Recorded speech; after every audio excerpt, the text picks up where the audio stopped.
오늘은 화폐경제 두 번째 시간으로 중앙은행과 시중은행 그리고 경제주체, 가계, 기업, 정부 간의 어떤 상호작용을 통해서 이 통화승수가 어떻게 늘어나고 그것을 통해서 어떻게 인플레이션과 디플레이션이 생기는지 그 부분에 대해서 살펴보도록 하겠습니다.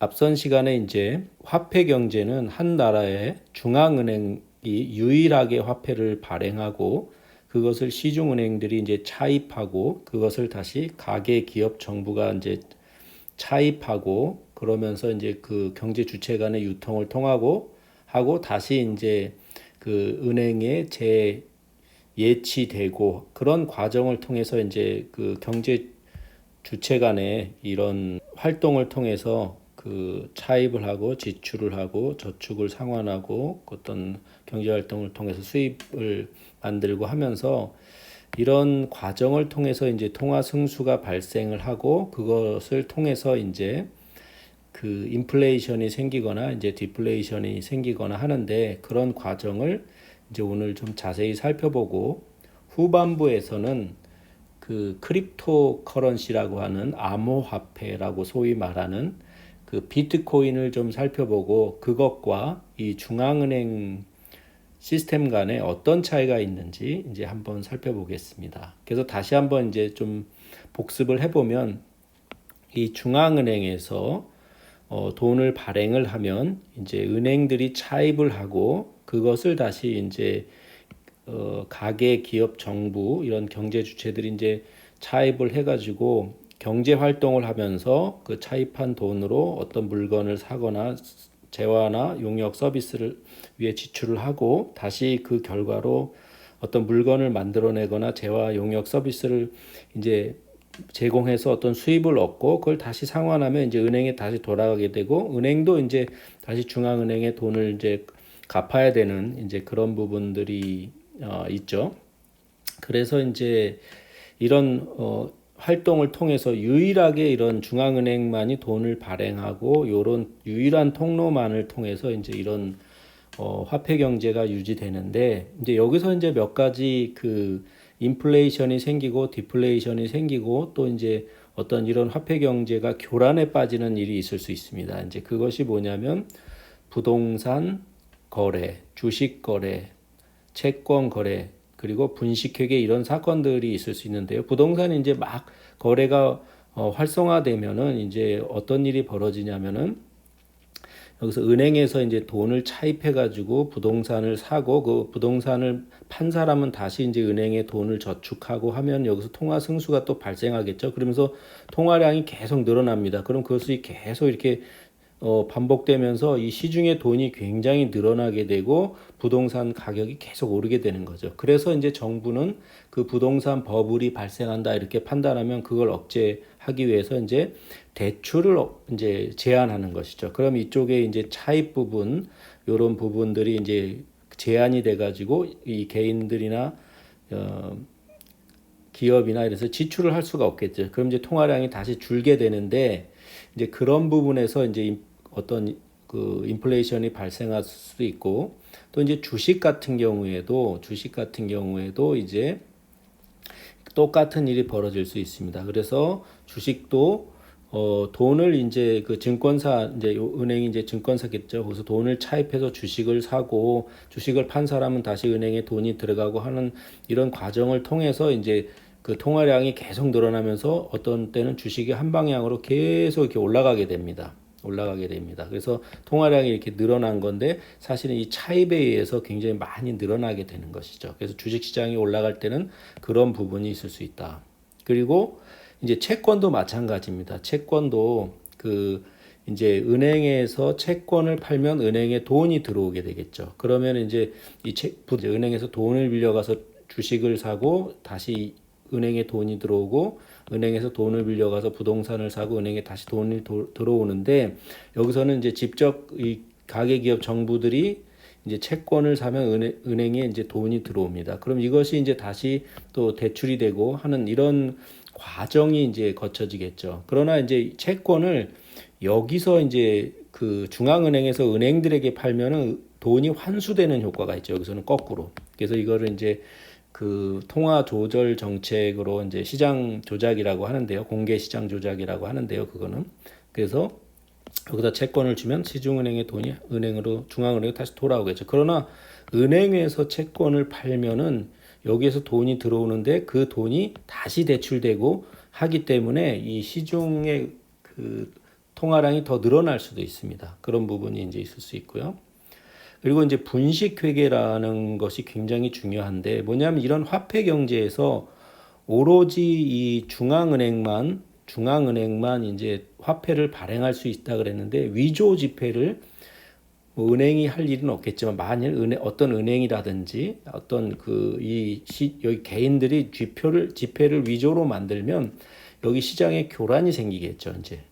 그러나 이제 그것보다 더 이제 위험한 게 뭐냐면은 바로 이 분식회계입니다. 이 분식회계. 이 분식회계는 뭐냐면 밑에 좀 살펴볼게요. 여기 보면 이제 이 중앙일보의 기사인데 여기 보면은 분식회계라는 것은 회사의 어떤 그 장부를 실제보다 좋게 화장을 한다 이렇게 되는데 사실은 거짓 장부를 만드는 겁니다. 이게 굉장히 중요한 범죄인데 어떤은 자산을 부풀리거나 팔지도 않은 상품을 허위로 가공해 매출해서 꾸미고 뭐 이렇게 하는 일인데 분식회계를 하는 이유는 주가를 올리거나 회사를 팔 때 좀 더 많은 돈을 받거나 경영자가 나쁜 실적을 숨기게 하는 경우가 많다. 그래서 대표적인 분식회계 스캔들은 앨런 사태라고 하는 것이죠. 그래서 2001년도에 미국의 에너지 기업인 앨런이 15억 달러, 1조 7천억 원의 분식회계 사실이 내부 폭로자에서 드러나가지고 결국 파산하고 최고 경영자는 24년 징역을 받고 회사는 망하고 앨런 직원 2만여 명은 직장을 잃었습니다. 이게 굉장히 중범죄예요. 이게 왜 그러냐면은 이제 여기 보면 이제 구글에서 주식 담보로 이렇게 이제 검색을 해보면 이 재벌가에서 지분을 굉장히 많이 담보로 은행에 맡겨가지고 막 1조 원의 주식 담보 뭐 해가지고 뭐 10조 원 이상 뭐 주식 담보 뭐 엄청나게 주식을 많이 이제 담보로 해서 돈을 빌렸다 그러는데 이렇게 분식회계를 한 결과로 이제 그거를 가지고 주가를 올리면은 아까 말한 대로 이 주식 시장이 교란되겠죠. 그래서 그다음에 또 하나는 뭐냐면은 이제 주식 시장이 교란될 뿐만 아니라 이제 어떤 일이 벌어지냐면은 아까 본 담보 대출, 은행에다가 또 담보 대출을 할 수 있잖아요. 그러면 이게 요즘에는 이제 다 중앙은행에서 돈을 종이로 찍어서 주는 경우보다는 장부상으로 해서 전자적으로 이렇게 줍니다. 그러면 전자적으로 이렇게 거래가 기록되거든요. 그러면 어딘가에서 허위로 기록을 하면 그것이 다 이렇게 체크 이렇게 하게 돼 있어 가지고 결국은 드러나게 돼 있습니다. 그래서 은행에서 우리 돈 뭐 1,000억 있는 것처럼 가짜로 적어 놓을 수가 없는 거죠. 거기에 다 이제 매일매일 체크하게 되는 결산 시스템이 매일매일 작동하기 때문에 그건 있을 수가 없습니다. 그런데 그렇게 기업이 허위로 장부를 이제 분식을 사기 회계를 해가지고 은행에다가 그 장부를 가지고 이제 근거로 해서 대출을 받을 수 있습니다. 또는 은행 채권을 발행할 수 있습니다. 기업이. 또 그 다음에 이제 주식시장이 막 올라가면 그거로 인해서 주식 가치가 높아졌으니까 주식을 담보로 또 대출을 받을 수 있죠. 그 다음에 주식시장에서 주식을 사고 팔면서 또 통화량이 늘어나죠. 이런 부분 때문에 굉장히 그것은 중범죄인 것입니다. 분식회계는 엄청난 중범죄다.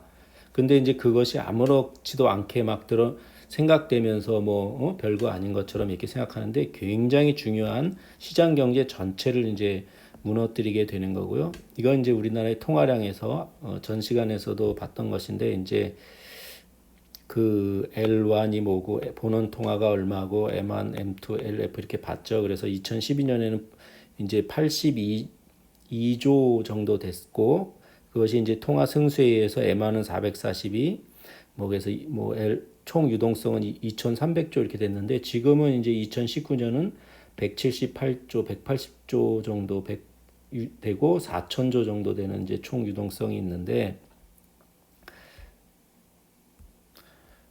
그것의 이제 개념은 이런 것이다. 그 본원 통화는 이런 것이고 협의 통화는 이런 것이고 광의 통화는 이런 것이다. 그래서 이제 이렇게 나눠 놓은 거죠. 그래서 이게 통화 승수에 의해서 아까 본 그 은행의 시스템에 의해서 이렇게 통화가 늘고 줄고 이렇게 하는 거죠. 그다음에 이제 유통 속도라는 것도 있는데 그 나중에 시간이 되면 다시 이제 얘기해 보도록 하고요. 그래서 이런 것처럼 분식 회계는 굉장히 나쁜 것이다. 그리고 이제 그런 이 오로지 요런 시스템 안에서만 이제 이게 그 화폐 경제가 작동하기 때문에 한 나라는 이 중앙은행을 굉장히 잘 컨트롤해야 됩니다. 그리고 세계 각국의 은행들은 다시 이제 월드뱅크라든지 IMF라든지 BIS 국제결제은행이라든지 아니면 국제조약에 의해서 이런 중앙은행의 건전성이라든지 은행의 건전성을 계속해서 이제 관리하고 감독하고 이렇게 조율하고 하죠. 그건 왜 그러냐면 또 상호 간에 무역을 할 때 그런 상대방의 통화에 대한 신뢰가 없으면 안 되거든요. 그래서 이런 부분이 이렇게 다 돼 있고 여기서 이제 모든 은행들의 장부, 그다음에 개인 회사들의 장부라든지 이런 부분들이 다 이렇게 체계적으로 연결이 돼 있어 가지고 매일매일 이렇게 정산되고 이렇게 이제 체크되기 때문에 여기서 이제 그 옛날에는 위조 지폐를 이렇게 만들었지만 그런 부분이 요즘 디지털화되어 있기 때문에 거의 이제 많이 사라지고 물론 달러는 이제 제3국가라든지 이런 데서 이제 위조 지폐가 많이 있을 수 있다 이런 얘기를 하는데요. 그리고 그러나 지금은 이제 그런 전자화 이렇게 많이 돼 있기 때문에 이게 위조 지폐를 만들기 어려운데 그거보다 더 나쁜 것이 뭐냐면은 이 분식회계다. 이 분식회계 굉장히 나쁜 것이다. 이게 위조 지폐를 만드는 거나 마찬가지거든요. 그보다 더 나쁜 거죠. 왜냐하면 위조 지폐는 돈을 찍어서 그거를 유통시켜야 되는데 이 분식회계는 그냥 자기 회사 장부에다가 거짓으로 1,000억, 2,000억 이렇게 적어놓으면 끝이거든요. 그게 그러니까 굉장히 더 나쁜 것이죠. 이게 경제 악영향도 더 많이 미치고 그런데 이런 이제 이 화폐 경제가 위협을 받을 때는 언제냐면은 이 중앙은행이 기능을 상실했을 때죠. 그래서 이 중앙은행을 통제하는 국가 권력이 막 그냥 이 중앙은행에서 화폐를 막 찍어내게 만들다던가 하면은 이제 인플레이션이 생기고 트럭으로 한 트럭 그 돈을 갖다 줘도 빵 하나 사기 어려운 그런 하이퍼 인플레이션이 오기도 한 거죠. 그러나 지금은 이제 그런 이 웬만한 국가에서는 그런 일이 잘 벌어지지 않는다.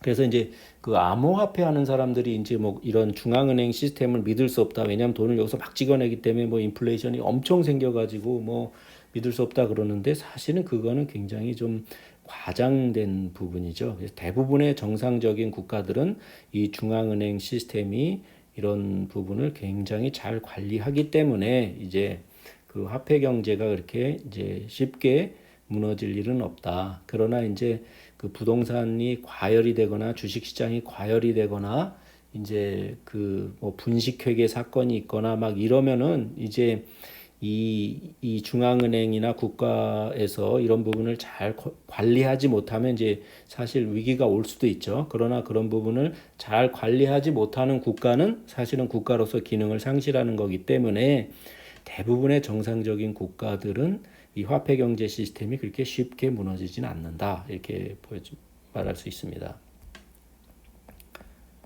그러면 이제 그 크립토 커런시라고 하는 그런 부분을 이제 한번 살펴보도록 하겠습니다. 그래서 이건 위키피디아 영문 사이트에서 가져온 그림들인데요. 여기를 보면은 이 블록체인이라고 하는 것은 이제 여기에 이런 정보들을 담아서 이제 그 여러 개의 노드들이 이런 체인으로 엮어서 이런 장부를 기록하게 하는 것이고 이 해시라고 하는 것은 이제 암호화하는 그런 것들인데 이거를 이제 쉽게 풀지 못하게 함으로써 이걸 위조할 수 없게 만드는 거거든요. 그러면 이제 이런 장부들이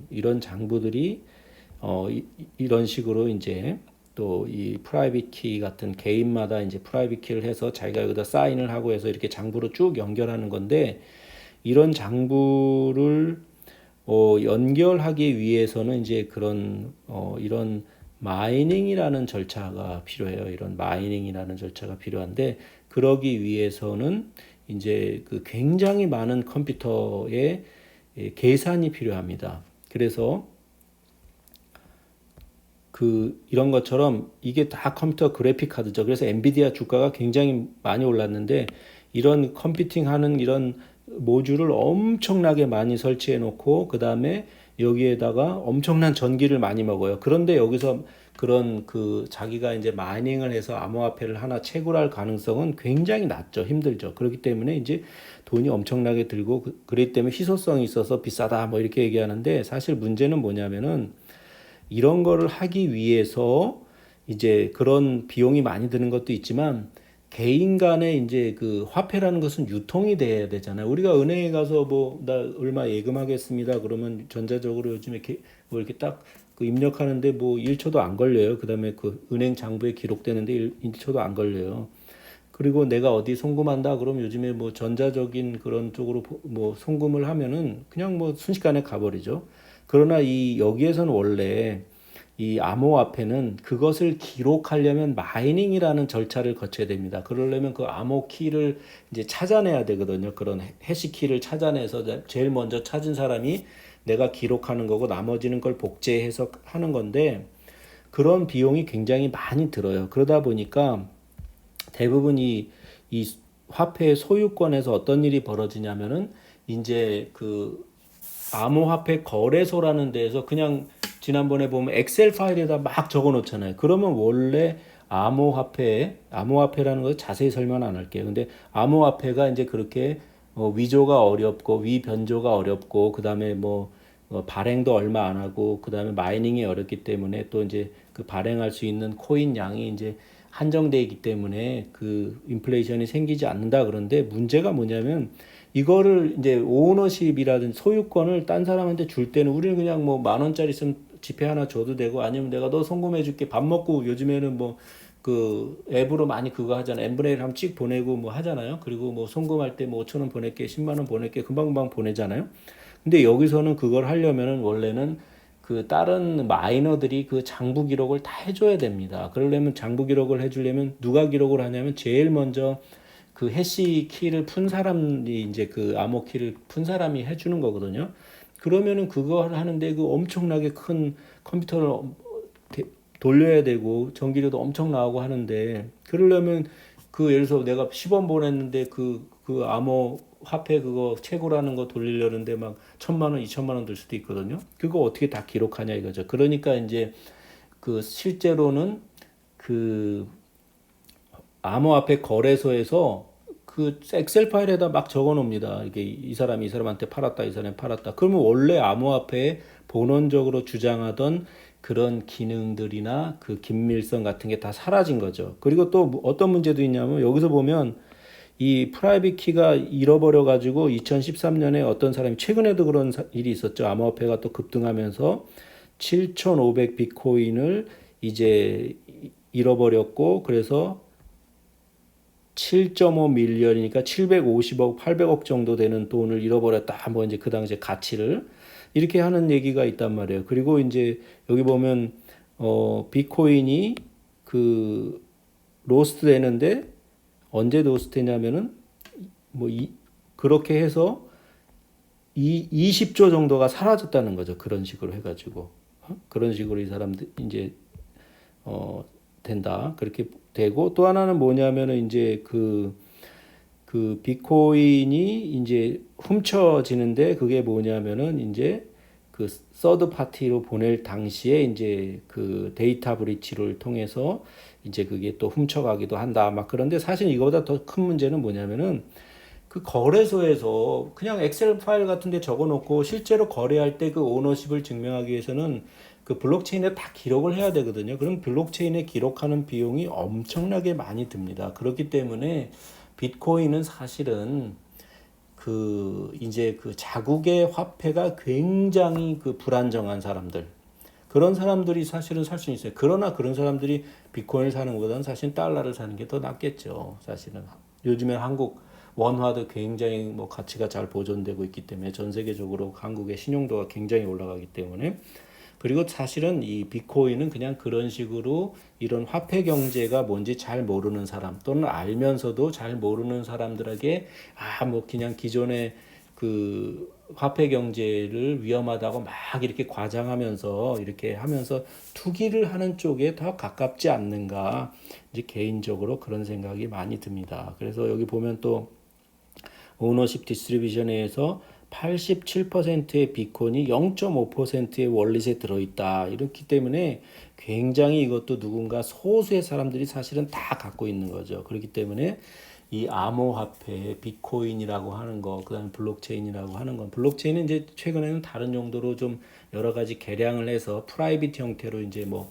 그런 어떤 회사들이 그런 장부를 쉽게 기록할 수 있도록 이제 활용도도 좀 생기고 있지만, 원래 비트코인 방식으로는 그것을 유통하고 이렇게 하는 것은 굉장히 어렵다. 그런 부분이기 때문에 사실은 그들만의 리그인 것이고, 또는 이제 그런 것을 알면서도 화폐 경제에 대해서 잘 알면서도 그냥 그런 투기에 가담하기 위해서 그냥 모른 척 조장하는 그런 부분도 있는 것 같습니다. 개인적으로 생각하기에. 그래서 이런 화폐 경제라는 것은 그렇게 쉽게 무너지는 것도 아니고, 이런 중앙은행을 중심으로 한 이런 체계는 매일매일 그런 장부상으로, 은행 간의 장부상으로, 국제은행 간의 장부상으로, 또 감독기관이나 이런 데서 이제 감독을 하고 점검을 하기 때문에, 체크를 하기 때문에 그렇게 쉽게 무너지는 시스템은 아니다, 이렇게 보고, 그러나 거기서 이제 여러 가지 그 위험한 상황이 올 수는 있는데, 그게 뭐냐면 예를 들자면 이제 부동산이 막 화랑이 돼가지고 거기서 통화량이 굉장히 많이 늘어서 이제 화폐량이 굉장히 많이 늘어서 인플레이션이 생긴다든지, 아니면 이제 주식 시장에서 마찬가지로 그런 식으로 인플레이션이 생기고 주식시장이 막 거품이 생기고 하는 부분이라든지, 또 분식회계 같은 거에서 장부를 가짜로 만들어 가지고 이제 은행에 가서 대출을 받거나 이제 주가를 뻥튀기 하거나 하면서 통화량을 늘리고 하면, 이게 나중에 버블이 언제 퍽 꺼지거든요. 그래서 그런 부분을 잘 관리하지 못하면은 이제 정부가 어떤 나라가 굉장히 위험해지는 것이죠. 그래서 그러나 대부분의 국가들은 이런 부분에 대한 경험이 많기 때문에, 물론 이제 1800년대 말이나 1900년대 초 미국의 대공황이 올 때 여러 차례 금융위기가 있었고, 최근에도 이제 금융위기가 뭐 서브프라임 모기지라든지 이런 부분이 있었지만, 그럼에도 불구하고 그런 부분을 잘 관리하고 통제해 나가는 것이 화폐 경제다. 그래서 오늘은 화폐 경제에 대해서 여기까지 정리해 봤습니다.